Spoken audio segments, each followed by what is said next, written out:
Hello friends, आज हम discuss करने वाले हैं हमारे मेंस टेस्ट सीरीज का क्वेश्चन पेपर योग्यता परीक्षण एवं तार्किक योग्यता बुद्धिमत्ता परीक्षण। अर्थात यह जो है कि आपका पेपर 4 पार्ट 2 जो कि 50 मार्क्स का होता है उसके अंतर्गत आता है। आप सभी इसके लिए अपने कॉपीज़ को एक बार चेक कर लीजिए, कहाँ पर आप लोगों का मिस्टेक हो उसको हम लोग एक बार क्रॉस चेक करते हुए चलेंगे, है ना। अभी तक तो आप लोग अपनी कॉपी रिव्यू कर ही चुके होंगे। चलिए देखते हैं उसी के अंतर्गत, है ना। आज के ये जो हमारा वीडियो है ये पिछले वीडियोस के कंपेयर थोड़ा सा अलग आप लोगों को दिखाई में देगा। कारण ये है कि पहले की वीडियोस में हम आपको कैसे लिखना है वह बताते थे, उसके पश्चात हम बता पाते थे कि वो एग्जैक्ट लिखा हुआ कैसा होगा वह आप लोगों को शो किया जाता था। लेकिन चूंकि यह मैथ्स है, अब इसमें मैं आप लोगों को शो नहीं करूंगा कि कैसा पेपर आप लोग लिख करके ला सकते थे, बल्कि मैं आपको लिख करके बताऊंगा कि कैसा कैसा आप लोगों को स्टेप वाइज लिखना था और उसके सही आंसर्स जो है कि क्या क्या हमारे द्वारा लिए गए हैं, उस क्वेश्चन के सही आंसर क्या क्या थे, आप सभी उसको जो है कि क्रॉस चेक अपने कॉपीज़ के साथ में करते रहेंगे, है ना। चलिए स्टार्ट करते हैं। पहला जो है कि हमारा क्वेश्चन यहाँ पर मिलेगा आपको, निखिलम विधि से हल करें, है ना। पहला क्वेश्चन आप लोगों को यहाँ पर देखने को मिलेगा कि निखिलम विधि से हल करें। कहने का मतलब यह आपके वैदिक गणित का जो है कि यहाँ पर पार्ट बना है और इस वैदिक गणित में जो है कि आप यदि देख पाएंगे, इस वैदिक गणित के अंतर्गत जो निखिलम विधि है वह शायद आप लोगों ने previous year question paper solve करते समय देखा रहा होगा। चलिए अभी देखते हैं हम लोग कि दिया गया है हमें 1014 गुणा 994, ठीक है। यह जो है कि हमारे सिंपल मैथ्स में लिखने का तरीका होता है 1014 गुणा 994, है ना। इस तरह से कुछ लोग जो है कि लिख करके हमारे पास कॉपी जमा किए थे गुणा करके, जबकि यह ऐसा बिल्कुल भी बात नहीं है। निखिलम विधि में पहली बात तो लिखना कैसे है आप उस चीज़ को जाने कि हमें जो गुणा करना है उसको एक के ऊपर एक जो है कि लिखेंगे 1014 गुणा 994 और इसका जो उत्तर आएगा वह यहाँ पर नीचे वाली लाइन में होने वाला है। और यहाँ पर हम जो है कि बताएंगे कि आधार हमने माना है 1000 को। आधार का मतलब क्या है, जो नज़दीकी संख्या 1014 और 994 के कौन है, तो वही आता है आपका क्या, आधार, जो कि 1000 है।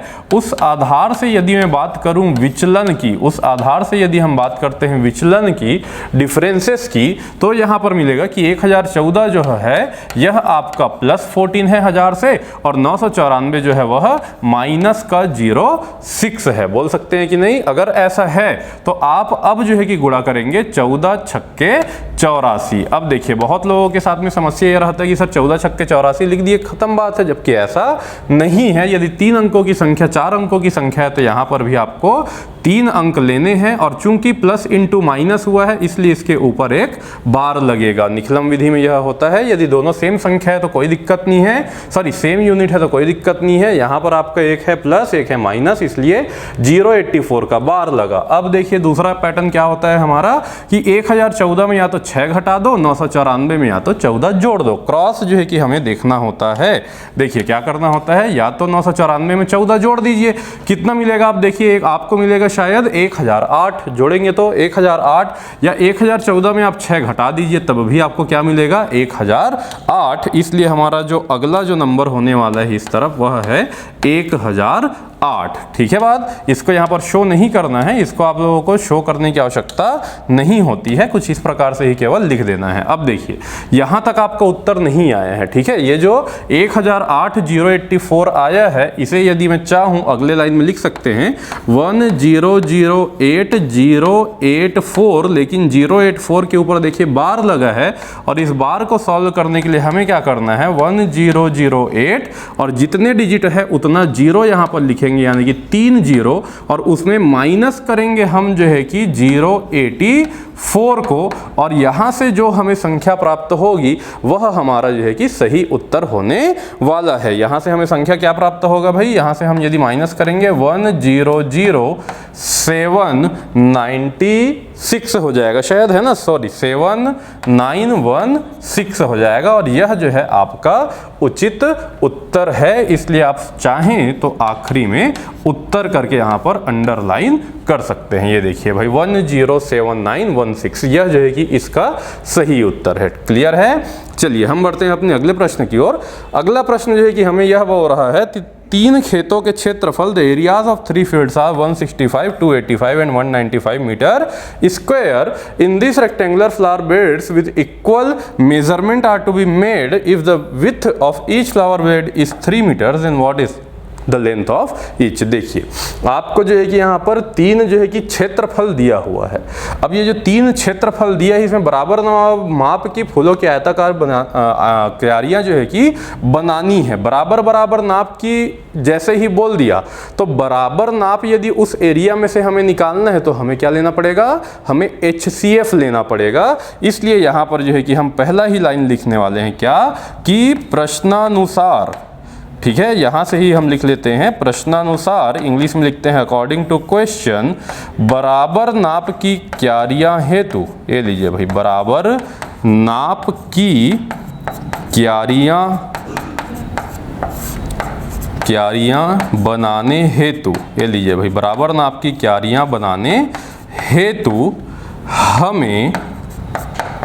हमें ब्रैकेट्स में जो है कि लिख लेते हैं 165 कितना लिखा हुआ है 195 और 285 का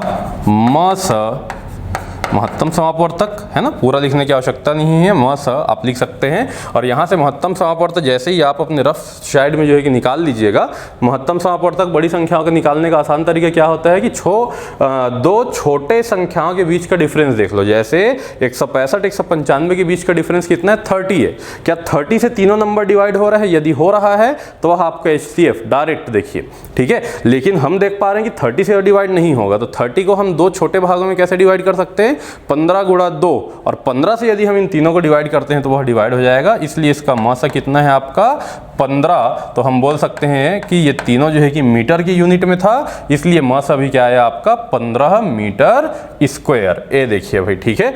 तो यहां से जो हमको 15 मीटर स्क्वायर मिला है, यह हमें मिल चुका है क्या, उस प्रत्येक क्यारी की क्षेत्रफल, है ना। अतः यहां पर हम लिख सकते हैं, अतः प्रत्येक क्यारी की क्षेत्रफल बराबर प्रत्येक क्यारी का क्षेत्रफल, ये लीजिए भाई, प्रत्येक क्यारी का क्षेत्रफल बराबर 15 मीटर वर्ग, ठीक है, या 15 वर्ग मीटर, आप जो भी बोलना चाहें। अब यदि 15 वर्ग मीटर का हमारा जो है कि क्षेत्रफल है, जिसमें चौड़ाई 3 मीटर है, तो लंबाई कितनी होगी, तो शायद हम जानते हैं, है ना, हम जानते हैं, या दूसरा शब्द आप जो लिख सकते हैं वह है कि हमें ज्ञात है, ठीक है, हम जानते हैं कि क्षेत्रफल बराबर, ये लीजिए भाई, क्या हो गया, क्षेत्रफल बराबर लंबाई गुणित चौड़ाई। ये लीजिए भाई, क्षेत्रफल बराबर क्या है आपका, लंबाई गुणित चौड़ाई। अब देखिए, लंबाई तो हमको पता नहीं, क्षेत्रफल पता है 15 मीटर वर्ग, लंबाई हमें जो है कि पता नहीं, हम x ले लेते हैं, और चौड़ाई जो है कि क्वेश्चन में दिया हुआ है कितना, 3 मीटर। ये लीजिए भाई, चौड़ाई दिया है 3 मीटर। तो अंतिम में तो x, या यहाँ पर x ना लिख करके हम लिख सकते हैं, तो लंबाई बराबर क्या है, जगह की कमी है इसलिए लंबाई ही निकालना है, लंबाई बराबर 3 मीटर जो है कि डिवाइड मारेगा किससे, 15 मीटर वर्ग, कितना निकलेगा, 3 पंछे 15 यानी कि 5 मीटर। ये लीजिए भाई, 5 मीटर आपका आंसर हो गया। बस इतना ही छोटा छोटा सा, ऐसा ही तो क्वेश्चन जो है कि दिया रहता है, आपको समझना था कि इसमें आपको HCF निकालना है। चलिए आगे बढ़ते हैं। अगला क्वेश्चन जो हमारा जो है कि दिया हुआ है, अगला क्वेश्चन है हमारा सिंप्लीफाई करना है, आपको सरल करना है। सरल किसे करना है, पहले तो वही लिख लीजिए आप, 16 है ना, सरल हमें करना है जो है कि 16t का पावर माइनस ओ, 16 के पावर मैंने t लिख दिया, 16t का पावर -3 अपॉन में क्या दिया हुआ है आपका 4 का पावर -3 इंटू 8 और इंटू t का पावर -6, जहाँ t जो है कि वह 0 के बराबर नहीं है। इसको सिंप्लीफाई बस करना है हमको t के वैल्यू नहीं निकालना है ना। बहुत लोग जो है कि ऐसा ही सोच रखे थे, शायद इसीलिए नहीं बना पाए। देखो वैल्यू तब निकलता ना जब इतना बराबर कुछ दिया होता, सही बात है कि नहीं। यदि इसके बराबर में कुछ नहीं दिया है तो आप t का वैल्यू कैसे निकालोगे, निकाल ही नहीं सकते, आपको केवल सिंप्लीफाई करना था। देखिए सिंप्लीफाई करने का तरीका क्या है भाई, यहाँ पर से आप देख सकते हैं, मैं इसे लिख सकता हूं जो है कि यहीं पर से डिवाइड करके, देखिए आप यहीं से हम डिवाइड कर सकते हैं, 8 दूनी 16, ये देखिए भाई, ये हो गया 8 दूनी 16। और इसके पश्चात यदि हम आगे बढ़ें तो हम लिख सकते हैं इसको 2 इंटू टी का पावर -3। अब देखिए अपॉन में भी टी का पावर -6 है ना, अपॉन का टी का पावर -6 ये है कि ऊपर जाएगा यदि सेम आधार में आपका घातांक क्या होता है, आप चाहें तो यहाँ पर उस नियम को भी जरूर मेंशन कर सकते हैं कि a का पावर n अपॉन a का power m is equal to a का पावर n माइनस m। ये देखिए भाई, इसी के तहत मैं जो है कि यहाँ पर लिख देता हूँ माइनस माइनस प्लस का 6 है ना, और डिवाइडेड बाई कितना लिखा हुआ है भाई, ये 4 का पावर -3।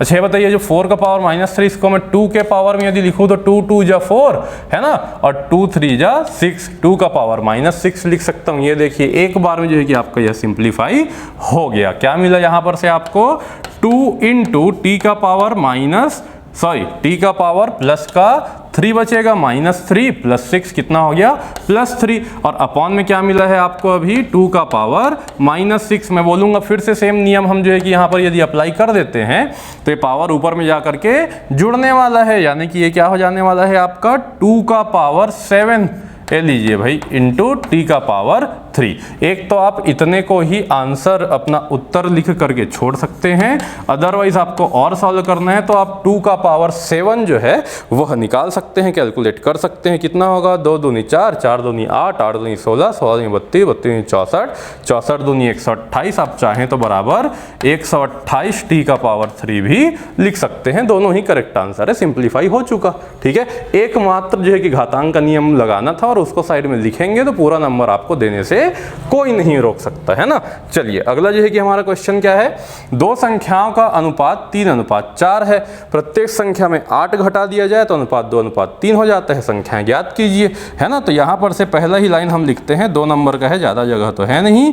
माना कि, है ना, माना कि नहीं लिखना है तो भी माना वे संख्याएं, ये लीजिए भाई, माना वे संख्याएं 3x व 4x हैं, ये लीजिए भाई। ठीक है, ये जो पहला ही लाइन लिया है ना 3:4, वहीं से हम मान सकते हैं कि वे संख्याएं क्या हैं, 3x व 4x हैं।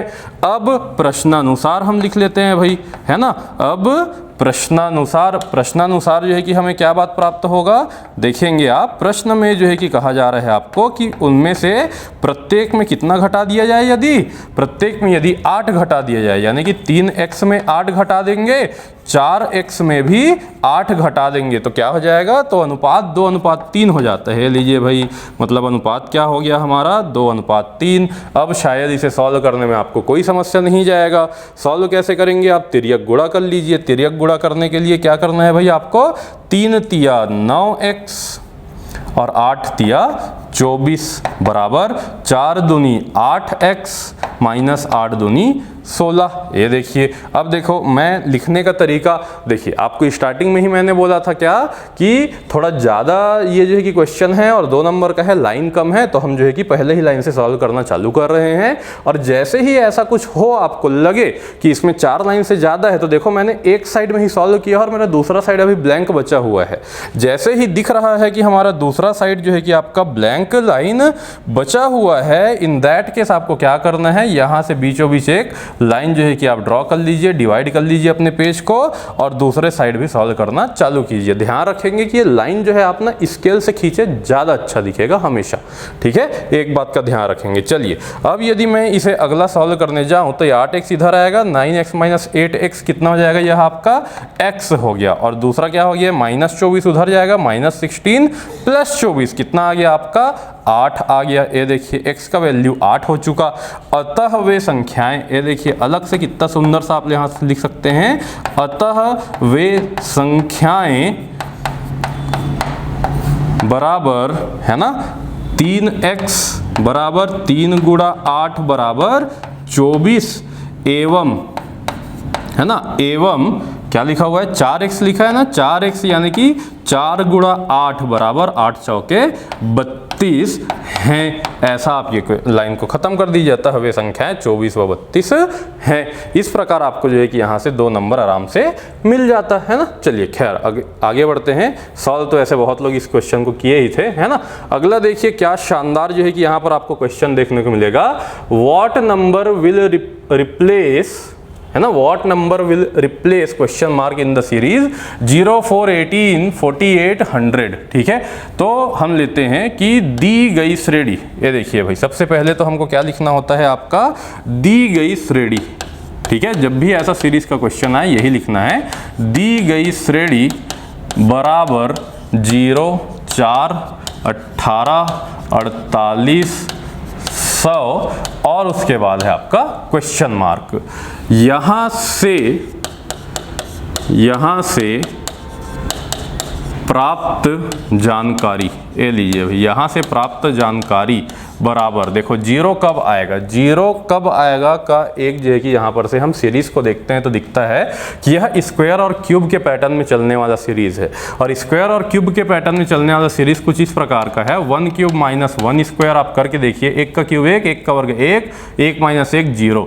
अगला देखिए आप 2 का क्यूब माइनस 2 का स्क्वायर, कितना मिल गया, देखो आप 2 का क्यूब 2 दूनी 4 दूनी 8, 8 में 2 दूनी 4 गया, कितना बचा 4। वैसे ही आप देखिए 3 का क्यूब माइनस 3 का स्क्वायर, देखिए 3 तिया 9 तिया 27, 27 माइनस 9 18। इस प्रकार का तो यह सीरीज चल रहा है। 4 का क्यूब माइनस 4 का वर्ग, अगला जो है कि आपका देखो 5 का क्यूब 125 माइनस 5 का वर्ग 25, खत्म।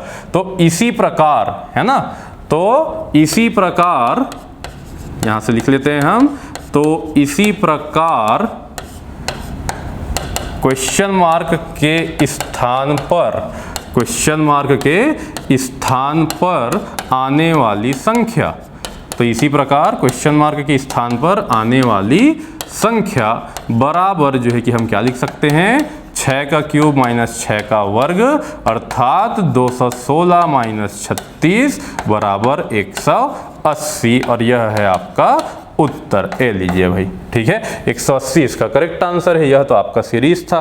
चलिए आगे बढ़ते हैं हम लोग। यहाँ पर दिया गया है भाई कि देखिए दी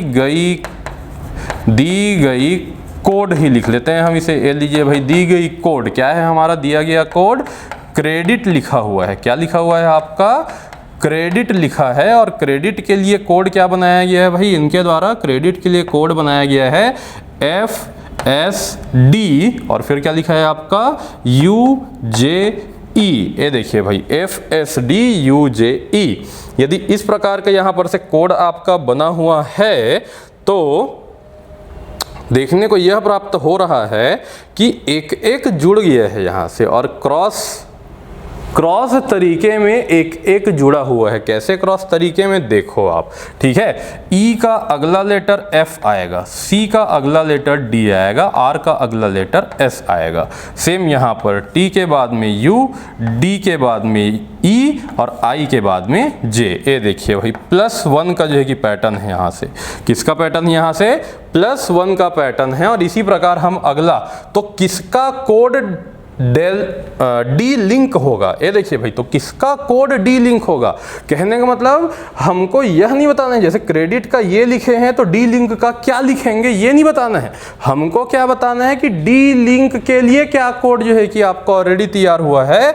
मतलब देखो हम लिखेंगे डी लिंक को नीचे, ये लीजिए भाई, डी लिंक को हम लिखेंगे नीचे, और इसके लिए क्या कोड, यह किसका कोड है यह बताना है आपका, यह किसका कोड है यह बताना है। तो देखिए आप, अब देखो मैं फिर उल्टा चलूंगा। ये देखो भाई मेरा एरो देख रहे हैं आप, मेरा एरो उल्टा बन रहा है ताकि एग्जामिनर को भी समझ में आए कि आप क्या कर रहे हैं और आप सही पैटर्न को पकड़ लिए हैं या नहीं। ये देखिए भाई एरो कुछ इस प्रकार का मैं बनाऊंगा इस दफा, है ना। ये देखिए भाई, तो अभी देखो हम +1 किए थे ना, जैसे देखो F जो है कि किसके लिए आया था, E के लिए। क्यों, E +1 F हो जाता है, E के बाद में F आता है। वैसे ही किसके बाद D आता है, तो हम जा रहे हैं शायद C के बाद D आ रहा है तो यहाँ पर C लिखेंगे। किसके बाद L आता है, ठीक है, तो शायद हम जान रहे हैं कि K के बाद L आता है ना, JKL। वैसे ही किसके बाद E आता है, D के बाद E आता है। ये देखिए भाई DE, ठीक है, ये 3 बन गया। वैसे ही किसके बाद K आता है, तो J के बाद K आता है। किसके बाद N आता है, M के बाद N आता है। किसके बाद I आता है, ABCDEFGHI, तो यहाँ पर आ गया H। अर्थात ये देखिए भाई, यहाँ पर बीच में ऐसे मैं अतः जरूर लिखूंगा, अर्थात लास्ट में पूरा बढ़िया हम लिख करके बताएंगे। अर्थात D लिंक अर्थात डी लिंक के डी, ये देखिए भाई के डी CJMH का कोड है, ये देखिए भाई का कोड है। और यह हुआ आपका क्या उत्तर। ए लीजिए भाई यहाँ पर उत्तर करके हम लिख देते हैं इस बार, क्योंकि जगह बचा हुआ था। ये देखिए इस प्रकार का तो आपको लिखना था, 2 नंबर आराम से मिलेगा, है ना। खैर आगे बढ़ते हैं हम। 6 क्वेश्चन 2 नंबर वाले हो गए। तो अब अपना शुरू होता है 4 मार्क्स का क्वेश्चन। देखिए भाई 4 मार्क्स के जो है कि यहाँ पर से हम अब क्वेश्चन आप लोगों के साथ डिस्कस करने वाले हैं। 4 मार्क्स के क्वेश्चन। पहला ही क्वेश्चन एवरेज का यहाँ पर दिखाई दे रहा है कि दिया गया है एक कक्षा में 50 छात्र हैं, एक 40 किलो भार वाला छात्र विद्यालय छोड़कर चला जाता है, उसके स्थान पर एक नया विद्यार्थी प्रवेश करता है, औसत ग्राम 100 ग्राम घट जाता है, नए विद्यार्थी का भार कितना है। देखिए भाई आप अपने मेंस के कॉपी में इस प्रकार अंडरलाइन कर सकते हैं ताकि आपको बार बार पूरा क्वेश्चन ना पढ़ना पड़े, सीधे अंडरलाइन में आपका फोकस जाए जहां से आपको सॉल्यूशन तैयार करना है। देखिए भाई यहाँ पर क्या कहा गया है कि एक कक्षा में 50 छात्र हैं। अब देखो 4 नंबर में यह जगह जो है कि हमको इफरात मिला हुआ है, ज़्यादा लंबा सॉल्यूशन है नहीं, तो हम प्रॉपर लिख करके दे देते हैं। कैसे लिख करके दे देते हैं? हम लिखते हैं सबसे पहले शब्द दिया है, गिवन दैट। ये लिखिए भाई क्या लिखेंगे हम सबसे पहले? दिया है गिवन दैट कक्षा में कुल विद्यार्थी total number of students in the class, है ना। Given that total number of student in the class बराबर कितने भाई आपके 50। दूसरा अब क्या हो रहा है आपका 40 किलो भार वाला छात्र छोड़कर चले गया, है ना। विद्यालय लिख लेंगे हम क्या लिखेंगे भाई? विद्यालय छोड़कर जाने वाला विद्यार्थी का भार। ये देखिए भाई विद्यालय छोड़कर चले जाने वाले विद्यार्थी का भार, चले जाने वाले विद्यार्थी का भार जो है कि हम बता पाएंगे। छोड़कर जाने वाले विद्यार्थी का भार कितना किलोग्राम का था भाई? जो छोड़ करके चले गया वह 40 किलोग्राम। ये लीजिए भाई 40 किलोग्राम, ये हम लिख लिए भाई, है ना। उसके स्थान पर नया विद्यार्थी आया जिससे औसत भार जो है 100 ग्राम घट जाता है, यानी कि भार घटन। ये लिखिए भाई एक शब्द जो है कि हम लिखते हैं भार घटन कितना हुआ आपका 100 ग्राम, लेकिन यह जो है कि औसत भार घटन दिया हुआ है ना। ये क्या दिया है आपका? एवरेज वेट लॉस दिया हुआ है। इंग्लिश में क्या लिखेंगे? एवरेज वेट लॉस कितना? 100 ग्राम। तो कुल भार घटन हमको जो है कि देखना होगा। यदि औसत है तो कुल तो हमको देखना ही होगा, और कुल भार घटन देखने के लिए हमको क्या करना होगा? 100 ग्राम यदि आपका औसतन गया, कितने विद्यार्थी थे आपके? मैं पहले ही लिख चुका हूँ 50, तो यह कितना ग्राम आ जाएगा जी? आपका आ जाएगा यह 5000 ग्राम, और 5000 ग्राम को ही हम क्या बोल सकते हैं? 5 किलोग्राम। अब यदि 5000 ग्राम या 5 किलोग्राम आपका कुल भार घटा है ना, तो कितना भार वाला जो है कि व्यक्ति जाने से ऐसा हुआ? 40 वाला। तो नए व्यक्ति, या यूं कह सकते हैं हम लोग अतः लिखते हैं, तो क्यों लिखेंगे? अतः नए छात्र या नए विद्यार्थी का भार, ले लीजिए भाई, तो अतः नए विद्यार्थी का भार या वजन, है ना, बराबर कितना करेंगे हम? 40 किलोग्राम वाला जो है कि गया है, और उसके नाम से घट कितना गया आपका? 5 किलोग्राम। अतः जो है कि आपका नए विद्यार्थी का भार हमारा कितना आ चुका? आपका 35 किलोग्राम। और यही है आपका क्या? उत्तर। आप चाहें तो यहाँ पर साइड में आपके पास में जगह बचा हुआ है, तो उत्तर बराबर करके लिख सकते हैं नए विद्यार्थी का भार 35 किलोग्राम होगा। खत्म बात। इतना आसान तो सवाल था यह भाई, है ना। खैर आगे बढ़ते हैं हम। आप लोगों से बन गया होगा, उम्मीद करता हूँ यह क्वेश्चन बहुत ज़्यादा मुश्किल नहीं था। देखिए ये क्वेश्चन जो होता है ना, आजकल जो है कि लगातार आपको देखने को मिलेगा कि पीएससी प्री के एग्ज़ाम की बात हुई या व्यापम का या मेंस का, एक क्वेश्चन प्रॉफिट लॉस से देना तय है, और बड़े क्वेश्चन ही होते हैं 2 या 4 में जो है कि दिए जाने के इसका प्रायिकता जो है वह बहुत कम है। फिर भी जो है कि मैं यहाँ पर दिया था, तो एक बार देख लेते हैं कि यदि किसी पुस्तक के अंकित मूल्य पर 10% कमीशन दिया जाए, है ना, क्या दिया जाए, 10% commission, 10% commission is given on the market price of a book, then a book seller makes a profit of 20%। ठीक है, क्या होता है, 10% कमीशन देने के बाद बुक सेलर को 20% का प्रॉफिट होता है if the commission is increased to 15%। देखो पहले 10 का कमीशन, अब 15 का, तो प्रॉफिट परसेंटेज क्या होगा, जाहिर सी बात है पहले 20 का प्रॉफिट होता था 10% कमीशन में, अब 15 कमीशन दे रहे तो प्रॉफिट कुछ कम होगा। अच्छी बात यह है कि यहाँ पर क्वेश्चन बोल दिया है कि प्रॉफिट परसेंटेज, अदरवाइज क्वेश्चन यह भी बोल सकता था प्रॉफिट और लॉस परसेंटेज, फिर आप ढूंढते रहते कि भैया लाभ हो रहा है या हानि। चलिए खैर आगे बढ़ते हैं, हम लोग इस क्वेश्चन को बनाते हैं। चलिए, तो हम सभी जानते हैं कि कोई भी जो सेलर है वो कमीशन किस पर देगा, वह कमीशन देता है उसके अंकित मूल्य पर, मार्क्ड प्राइस पर। इसलिए हमारा पहला ही स्टेप, पहला ही लाइन जो है कि यहाँ पर से बनने वाला है क्या, कि माना कि पुस्तक ही था ना भाई, हाँ बिल्कुल पुस्तक ही है, माना कि पुस्तक का अंकित मूल्य, ठीक है, let the marked price of a book is equal to 100 rupees. ये लीजिए भाई, है ना, माना कि अंकित मूल्य कितना है आपका, 100 रुपए का है, तो 10% कमीशन पर, ये लीजिए भाई स्पष्ट लिखते हैं, 10% कमीशन पर विक्रय मूल्य बराबर, ये लीजिए भाई 10% कमीशन पर विक्रय मूल्य बराबर कितना हो जाएगा, 100 रुपए में से 10% हम माइनस कर देंगे, यानी कि 10 रुपए ही माइनस होगा, यानी कि कितना हो जाएगा, 90 रुपए। ये लीजिए भाई कितना हो गया हमारा, 10% कमीशन पर विक्रय मूल्य कितना हो गया, 90 रुपए हो गया। और यहीं पर दिया हुआ है कि ऐसा करने पर, अच्छा इस स्थिति में हम क्या लिख लेते हैं, इस स्थिति में लाभ प्रतिशत बराबर कितना है आपका, 20%। क्वेश्चन में ही दिया हुआ है कि 20% का प्रॉफिट कितना होता है, 20% का होता है। अच्छा यहाँ पर अंकित मूल्य पता है, विक्रय मूल्य पता है, लाभ पता है, तो हमें पता होना चाहिए अब अगला क्रय मूल्य, कॉस्ट प्राइस।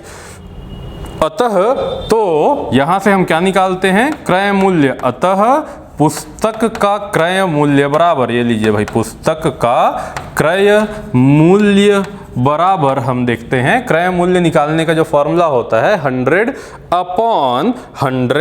अपॉन क्या हो जाता है भाई, मैं पूरा लिख करके देता हूं, 100 अपॉन 100 प्लस लाभ हो रहे तो लाभ, हानि होता तो माइनस करते, इंटू विक्रय मूल्य, इंटू क्या करते हैं हम, विक्रय। तो यहाँ पर यदि हम लोग वैल्यूज पुट कर दें तो हमें क्या प्राप्त होगा, 100 अपॉन 100 प्लस लाभ जो है कि हमें 20% का हो रहा है, और विक्रय मूल्य हमने निकाल रखा है कितना, 90 रुपए का। इसे यदि हम कैलकुलेट करते हैं हमें प्राप्त होगा 75 रुपए जो है कि क्रय मूल्य। ठीक है, अब यहाँ पर से सारी चीज़ें, सारा जो है कि यहाँ पर पिक्चर साफ है कि पुस्तक को खरीदा गया था 75 रुपए में, उसमें मार्किंग की गई थी, अंकित मूल्य था 100 रुपए, और 10% माइनस करके कितने बेच दिया गया, 90 रुपए में, जिससे कितना प्रतिशत लाभ हुआ था, 20%। अब यदि ये सारी चीजें पता है तो हम अगले स्टेप में बढ़ सकते हैं कि यदि इसमें कमीशन इंक्रीज कर दिया जाए 15%, कितना कमीशन इंक्रीज कर दिया जाए इसका, 15%, यानी कि अब हम यहां पर लिखते हैं प्रश्नानुसार, ये लीजिए भाई प्रश्नानुसार, प्रश्न के अनुसार क्या बात हो रही है, अकॉर्डिंग टू क्वेश्चन क्या बात हो रहा है, यदि कमीशन 15% किया जाए, यदि कमीशन 15% कर दिया जाए, ये लीजिए भाई यदि 15% जो है कि क्या कर दिया जाए, कमीशन कर दिया जाए, तो क्या होगा भाई आपका कि आपका जो विक्रय मूल्य है, विक्रय मूल्य जो है आपका यह निकल जाएगा, विक्रय मूल्य जो है कि आपका यह निकल जाएगा आपका 85 रुपए, है ना, कितना निकल जाएगा, 100 माइनस 15 यानी कि 85 रुपए। पहले कितना रुपए में जो है कि बिक रहा था यह चीज आपका, 90 रुपए में, अब कितने बिक रहा है, 85 रुपए में। पहले यदि 90 में बिक रहा था, अब 85 में बिक रहा है, यानी कि लाभ प्रतिशत में अंतर आ गया। अच्छा, तो लाभ प्रतिशत यही तो हमें निकालना है, तो लाभ प्रतिशत बराबर, लाभ बराबर क्या होता है भाई, आपका विक्रय मूल्य, हम पूरा लिख देते हैं, विक्रय मूल्य माइनस क्रय मूल्य। ये देखिए भाई, विक्रय मूल्य माइनस क्रय मूल्य, और डिवाइड किससे करते हैं इसे हम लोग, क्रय मूल्य से, क्योंकि लाभ या हानि की गणना हमेशा क्रय मूल्य पर की जाती है, इंटू 100। ठीक है, विक्रय मूल्य कितना पड़ा था आपका भाई, विक्रय मूल्य हुआ था अभी 85 और क्रय मूल्य था आपका 75, और बटे में क्रय मूल्य यानी कि 75 गुणा 100। और इसे जब आप सॉल्व करेंगे तो हमें जो है कि क्या प्राप्त होगा, हमें प्राप्त होगा एक वैल्यू 13 सही 1/3%, और 13 सही 1/3% ही आपका क्या है, सही उत्तर है कि लाभ जो है अब कितना होगा, 13 सही 1/3% होगा। ठीक है, चलिए इसे जो है कि नोट करेंगे आप। अभी हम आगे बढ़ते हैं, है ना। आपका दिया है निम्न सारणी में कुछ छात्रों के प्राप्तांकों का विवरण दिया हुआ है, और उसके पश्चात यहाँ से आपको निकालना है क्या निकालना है भाई, माध्य निकालना है शायद, है ना। क्या निकालना है, माध्य। यहाँ से आपको बहुलक जो है कि आपको ज्ञात करना है। अच्छा, वहाँ लिखा है भाई मोड जो है कि आपको ज्ञात करना है ना। जैसे ही मोड ज्ञात करने की बात आती है, पहले तो आप एक काम करेंगे, मैं यहाँ पर रिपीट नहीं कर रहा हूँ, कि इस टेबल को, इस पूरे टेबल को जो है कि नया आपको इस कॉपी को 2 पार्ट में ऐसे डिवाइड करना है, एक पार्ट में इस टेबल को बना लेना है। पहला चीज़ जो आप लोगों को इस माध्य के क्वेश्चन के लिए करना चाहिए वह यह है कि हमें पता है कि जगह ज़्यादा लगने वाला है, फॉर्मूला लिखेंगे, गिवन डाटा लिखेंगे, बहुत जगह लगेगा, तो पहले ही डिवाइड कर लो पेज को, और इस टेबल को यहाँ पर जो है कि रिपीट करेंगे आप। समझ में आ रहा है बात। अब जब इस टेबल को यहाँ पर रिपीट करेंगे तो उसमें 2 चीज़ों को आप लोग को लिखना है, जो कि मैं यहीं पर लिख करके आप लोगों को अभी दिखा देता हूँ भाई। ठीक है, यहीं पर मैं अभी लिख करके दिखा देता हूँ। आपको क्या करना है, आपको जो है कि इस चीज़ को रिपीट करना रहेगा। ठीक है, यहाँ पर से ये हमारा पेज डिवाइड है, पूरा ये टेबल यहाँ पर बनाएंगे, और जब यह टेबल बनाएंगे तो आप चाहें तो यहीं पर जो है कि अपने अलग कलर के पेन से या खुद ही एक चीज़ कर सकते हैं, और वह यह है कि फॉर्मूला जो होता है उसे पहले लिखना है। ठीक है, कि हम जानते हैं, ये देखिए भाई। ठीक है, क्या लिखेंगे कि हम जानते हैं कि, कॉमा करके नीचे लिखिए आप माध्य, सॉरी फिर से मैं माध्य बोल रहा हूं, यह क्या है आपका बहुलक है। ठीक है, हम जानते हैं कि बहुलक बराबर, ठीक है, बहुलक बराबर फॉर्मूला होता है भैया बहुत तगड़ा। फॉर्मूला क्या है, L1 प्लस, ये देखिए भाई फॉर्मूला क्या कहता है आपका, बताऊंगा कि L1 वगैरह क्या है अभी। L1 plus F1 minus F0 divided by, ये देखिए भाई F1 minus F0 divided by 2F1 plus 2, sorry plus नहीं होता है, यहाँ पर माइनस होता है ना, थोड़ा सा फॉर्मूला भूला सा है मेरा भी।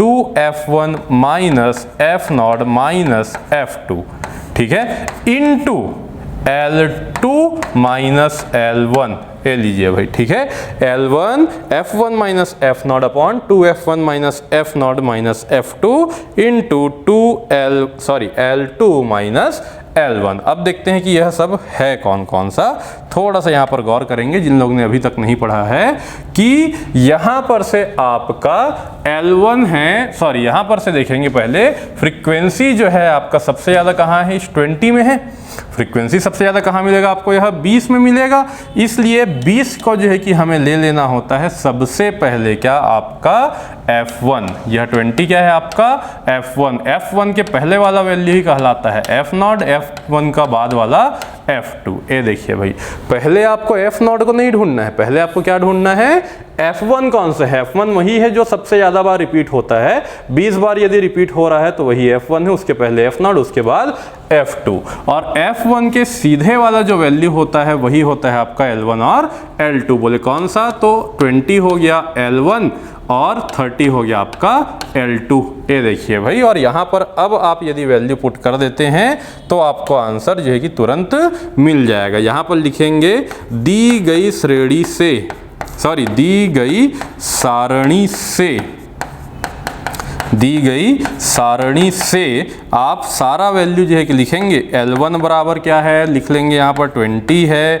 L2 बराबर क्या है, आप लिखेंगे 30 है। फिर लिखेंगे आप F0 बराबर क्या है, तो वहाँ पर से देखिए F0 है आपका 12। F1 क्या है, आप लिखेंगे F1 है हमारा 20 और F2 क्या है, तो आप लिखेंगे F2 है हमारा 9। अब इन सभी चीज़ों को जो है कि हम इक्वेशन में पुट कर देते हैं तो हमारा बहुलक जो है अपने आप निकल करके आ जाएगा। बहुलक बराबर क्या लिखेंगे, L1 यानी कि 20। अब 20 प्लस ये देखिए भाई 20 प्लस में जाने के पश्चात जो है कि यहाँ पर से एक सीधी लाइन खींचने की कोशिश कि F1 माइनस F0 करना है। F1 कितना है 20 माइनस F0 है हमारा 12 अपॉन में क्या है 2F1 यानी कि 2 इंटू 20 माइनस में है आपका कितना भाई F0 यानी कि 12 और उसके बाद में F2 यानी कि 9। ये लीजिए भाई इंटू में जाएंगे और फिर हम क्या लिखेंगे L2 माइनस L1। L2 कितना है 30, L1 है 20 तो लिखेंगे 30 माइनस 20। ये लीजिए भाई, ठीक है। चलिए आगे बढ़ते हैं। इसको यदि हम सॉल्व करने जाएं तो हम क्या लिखेंगे, बहुलक बराबर हमारा आ रहा है 20 प्लस 20 माइनस 12 8 अपॉन, अब यहाँ पर थोड़ा सा आपको बोर्ड मास लगा लेना है कि माइनस भी है इंटू भी है। पहले क्या सॉल्व होगा, बोर्ड मास मल्टीप्लिकेशन पहले होना है। 20 दूनी 40। ये लीजिए भाई 40 माइनस 12 माइनस 9 गुणा में जो है कि लिखा है 30 माइनस 20 अर्थात 10। जब इसको हम लोग आगे सॉल्व करेंगे फर्दर तो आपको मिलेगा 20 प्लस यहाँ पर माइनस 12 माइनस 9 हो गया माइनस का 21, 40 माइनस 21 कितना मिलेगा 29 यानी कि 8/29 गुणा 10। अच्छा डेसिमल में हमारा जो है कि वैल्यू आने वाला है ना। मैं आप लोगों को वैल्यूज़ यहाँ पर से फिर डायरेक्ट बता देता हूँ चेक करके। आपका यहाँ पर से बहुलक का जो मान है, यहाँ पर से बहुलक अर्थात मोड जो है आपका वह मिलेगा 24.21। सॉल्व करेंगे 20 से आगे ही मिलेगा, प्लस में है 24.21 आपका आंसर आएगा यहाँ से, है ना। जैसा कि मैंने बोला था हमें ज़्यादा जगह की ज़रूरत है और चूंकि मैंने उस टेबल को नहीं बनाया करके इतना फ्रीली लिखा, आप यहाँ पर टेबल बनाएंगे, नीचे फॉर्मूला लिखेंगे, गिवन डाटा लिखेंगे और सॉल्व कर देंगे, आपका इतने में आंसर आ जाएगा भाई, ठीक है। चलिए आगे बढ़ते हैं अगले प्रश्न की ओर हम, है ना। ये देखिए भाई मिश्रण का प्रश्न है ना, व्यापम PSC फेवरेट बना हुआ आपका मिश्रण का प्रश्न। मिश्रण में भी कैसा दिया है कि दूध और पानी के 100 लीटर मिश्रण में 10% पानी है, इसमें कितना लीटर शुद्ध दूध मिलाया जाए कि नए बनाए मिश्रण में 5% पानी हो जाए। बहुत आसान ही है, तो ये मतलब पैटर्न टफ किया जा सकता था लेकिन इजी दिए हैं। अच्छा जिन लोगों को यही वाला टफ लगा उनको फिर मैं कुछ नहीं कर सकता भाई, ठीक है। चलिए देखते हैं, आप लोगों को बताता हूं मैं कि इस क्वेश्चन को आप कैसे सॉल्व कर सकते थे। देखिए जरा, है ना। हम पहले तो लिखते हैं कि दिया क्या क्या चीज है, तो यहां पर से लिखेंगे आप दिया है, गिवन दैट दिया है दूध व पानी का मिश्रण, दूध व पानी का मिश्रण की मात्रा। ये लीजिए भाई दूध व पानी के मिश्रण की मात्रा कितना है 100 लीटर है, ठीक है। जिसमें 10% पानी है, जिसमें कितना पानी है भाई आपका, जिसमें 10% पानी है, अर्थात देखो 10% को हम तो निकाल ही सकते हैं ना, अर्थात 90 लीटर दूध है व 10 लीटर पानी है। ये लीजिए भाई 90 लीटर दूध है और 10 लीटर क्या है आपका पानी है। कितना आसान हो गया ये डाटा। अगर मान ले दूध और पानी का मिश्रण 100 लीटर ना दे करके कुछ वैल्यूज ऐसा रहता 80 लीटर है, 120 लीटर है तो ज़्यादा दिक्कत जाता है ना, 125 लीटर है में तो फिर पागल ही हो जाते हैं आप। ये तो बहुत आसान है, 10% पानी अर्थात 90 लीटर दूध 10 लीटर पानी है। अब क्या हो रहा है, इसमें कितना लीटर शुद्ध दूध मिलाया जाए तो हमको मानना पड़ेगा, है ना। तो लिखेंगे माना कि X लीटर शुद्ध दूध मिलाया गया, X लीटर शुद्ध दूध मिलाया गया, है ना। तो अब क्या लिखेंगे, तो मिश्रण में तो मिश्रण में दूध की मात्रा, ये लीजिए भाई, मिश्रण में दूध की मात्रा बराबर कितना लिखेंगे, पहले से 90 लीटर तो है ही है, अभी x लीटर मिला दिए तो हम लिखेंगे 90 प्लस x लीटर। ये देखिए भाई हो गया। अब फिर से प्रश्नानुसार क्या बोलता है, तो नए मिश्रण में 5% पानी हो जाए तो प्रश्नानुसार, ये लीजिए भाई, प्रश्नानुसार, ये लीजिए है ना, प्रश्नानुसार अकॉर्डिंग टू क्वेश्चन, नए मिश्रण में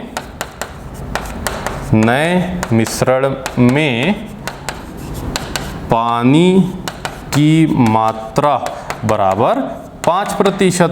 अगर 5% पानी है अतः दूध की मात्रा, अगर 5% पानी है तो दूध की मात्रा बराबर कितना प्रतिशत होगा, 95% हो जाएगा। अच्छा ये बताओ, पहले जो जितना पानी था 10 लीटर, उस पानी के साथ छेड़छाड़ किए क्या, नहीं किए, वो तो बना ही हुआ है। तो देखिए अब हम जो है कि सॉल्व करते हैं। देयरफॉर, सीधी बात, देयरफॉर 90 प्लस x, देखो दूध हमने x लीटर मिलाया है, पानी तो नहीं मिलाया है, यानी कि 10 लीटर पानी है।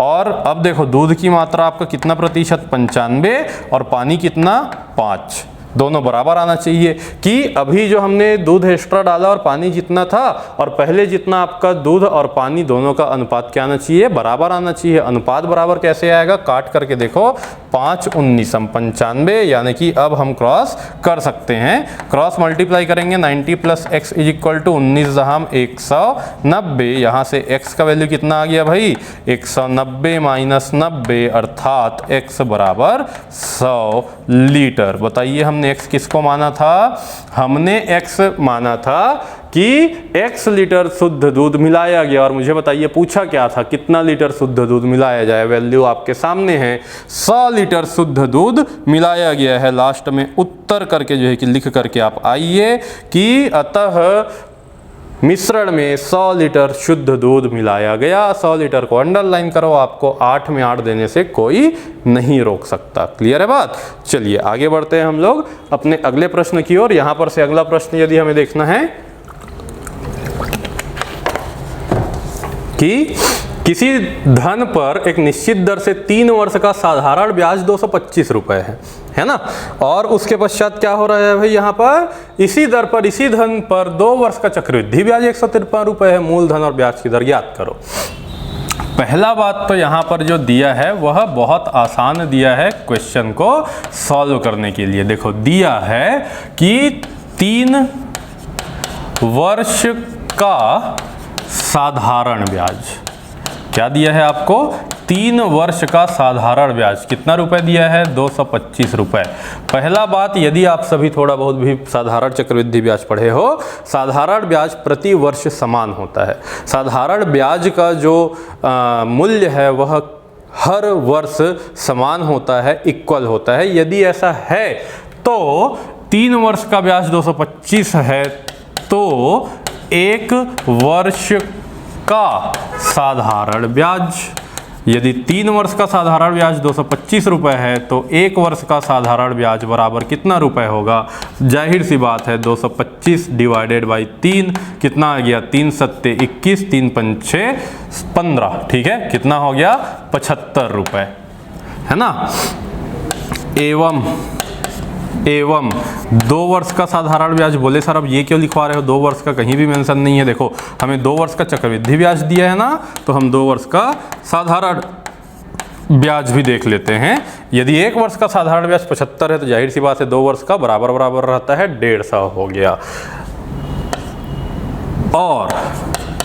और दिया है, फिर से लिख लेते हैं, और दिया है, क्या बात दिया है, 2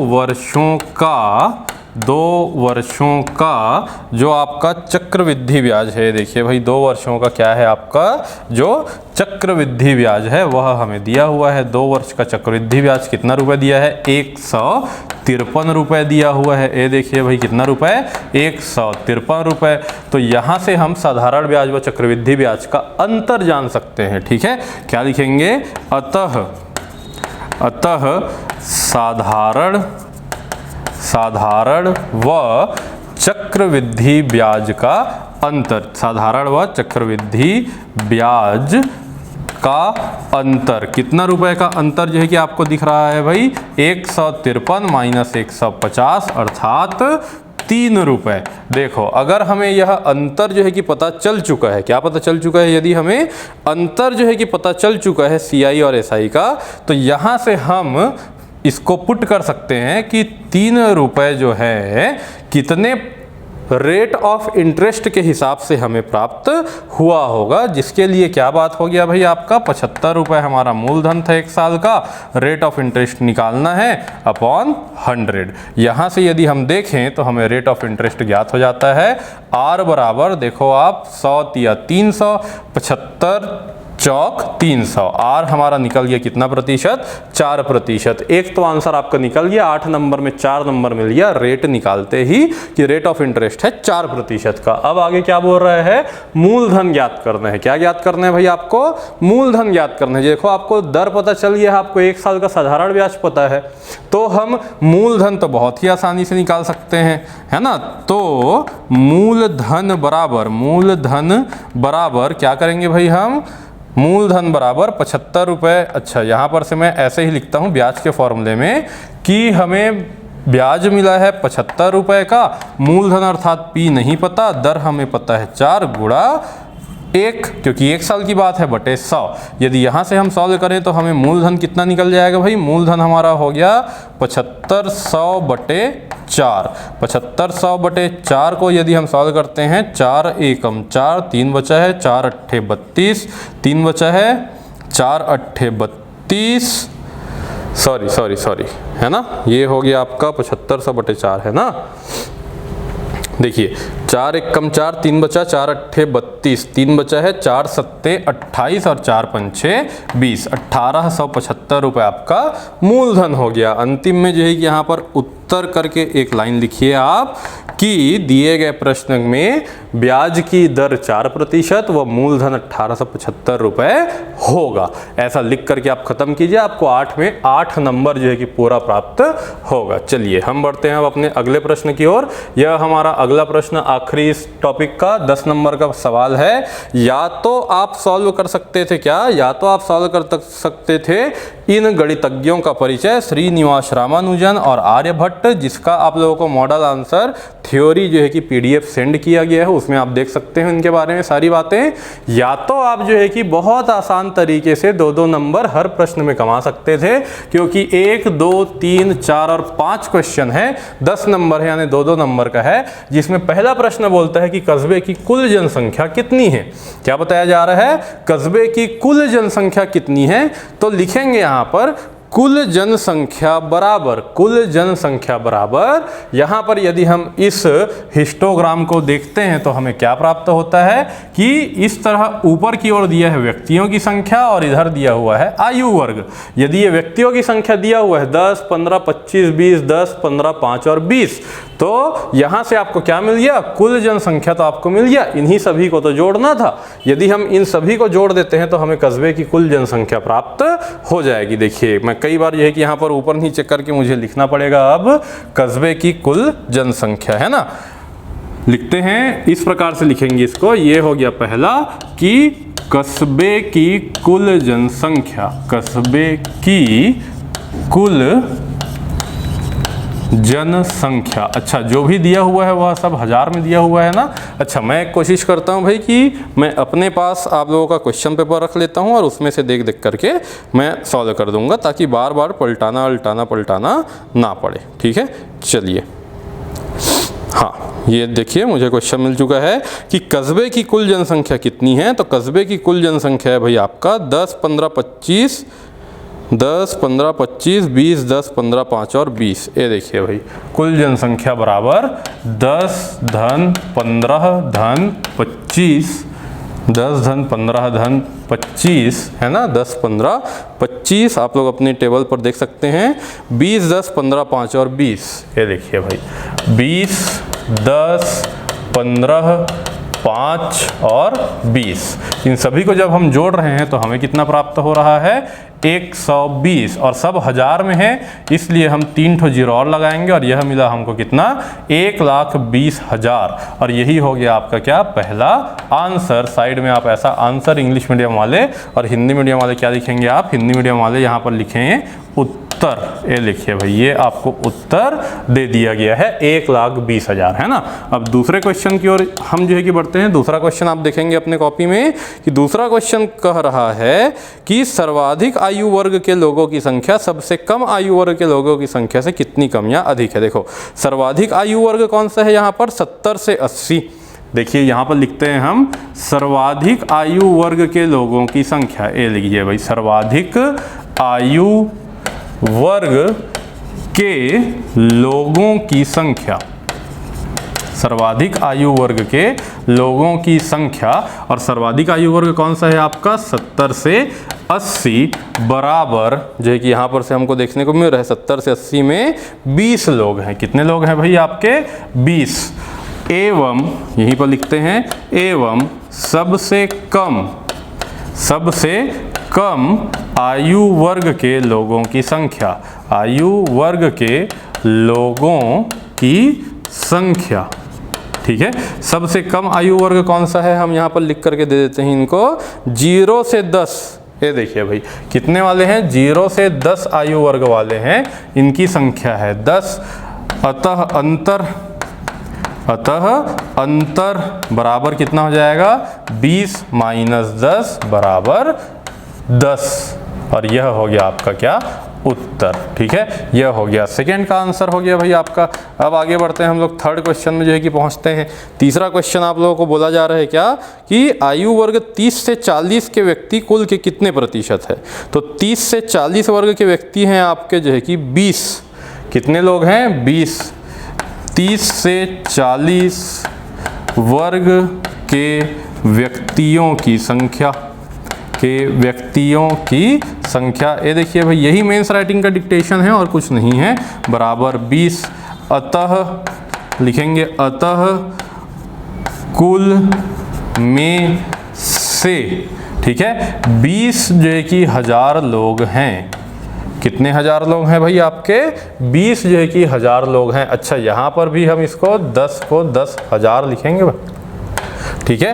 अतः यहाँ भी हम जो है कि 20,000 लिखेंगे, हर बात 1000 में हो रहा है।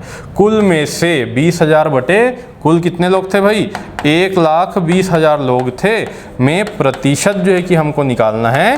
तो यहाँ पर से यदि हम सॉल्व कर रहे हैं, देखो 4 जीरो तो कट गया, 2 छक्के 12, 100 को 6 से भाग देंगे, 16 छक्के 96, यानी कि कितना आएगा भाई आपका 16 छक्के 96, 4 बटे 6 यानी कि 2/3, 16 सही 2/3 प्रतिशत है। ये हो गया आपका भाई तीसरे क्वेश्चन का आंसर। आगे बढ़ते हैं हम लोग हमारे चौथे प्रश्न की ओर। चौथा प्रश्न हमारा जो है कि लिखा हुआ है क्या कि 0 से 30 वर्ष तक के कुल व्यक्ति कुल जनसंख्या का कौन सा भाग व्यक्त करते हैं। 0 से 30, तो देखो 0 से 30 तक जाना है हमें, कहाँ तक जाना है 0 से 30 तक। ये लीजिए भाई 0 से 30 तक कुल जनसंख्या, 0 से 30 तक कुल जनसंख्या बराबर हमें लिखना पड़ेगा 0 से 30 तक कुल जनसंख्या बराबर। तो 0 से 10 वाले जो है कि कितने हैं आपके 10, 10 से 20 वाले 15 और 20 से 30 वाले 25, यानी कि हमें क्या करना पड़ेगा 10 धन 15 धन 25, और यहाँ से हमें कितना मिल रहा है देखो भाई 25 धन 5 30 10 40 10 50,000 लोग हैं। कितने हजार लोग हैं 50,000 लोग हैं। और क्वेश्चन क्या बोला है कि यह कौन सा भाग व्यक्त करते हैं, तो भाग बराबर, सीधा लिख देते हैं भाग बराबर। कुल कितना है हमारा 1,20,000 और ये लोग हुए कितने 50,000, 50,000 बटे हम कितना लिखेंगे 1,20,000। 0 से 0 ये तो 4 ठो कट गया, 5/12 भाग व्यक्त करते हैं।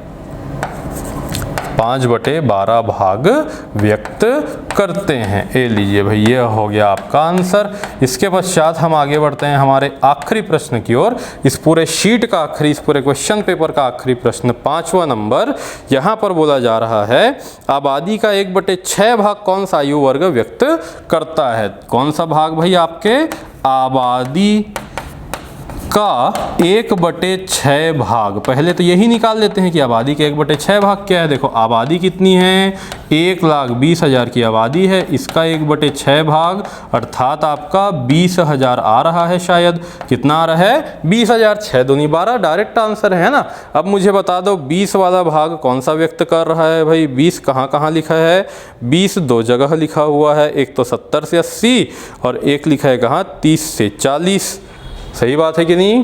तो आबादी का 1/6 भाग 70 से 80, यही है ना प्रश्न कि कौन सा आयु वर्ग 1/6 भाग व्यक्त करता है। तो देखो दोनों आंसर ही इसका, या तो आप बोल सकते हैं 30 से 40 या तो आप बोल सकते हैं 70 से 80। ठीक है, 30 से 40 एवं 70 से 80 यह भाग व्यक्त करते हैं। तो इस प्रकार जो है कि आपका यह अंतिम जो क्वेश्चन था वह भी मैंने आप लोगों को बता दिया। थ्योरी पोर्शन आप लोगों को पीडीएफ प्राप्त हो जाएगा।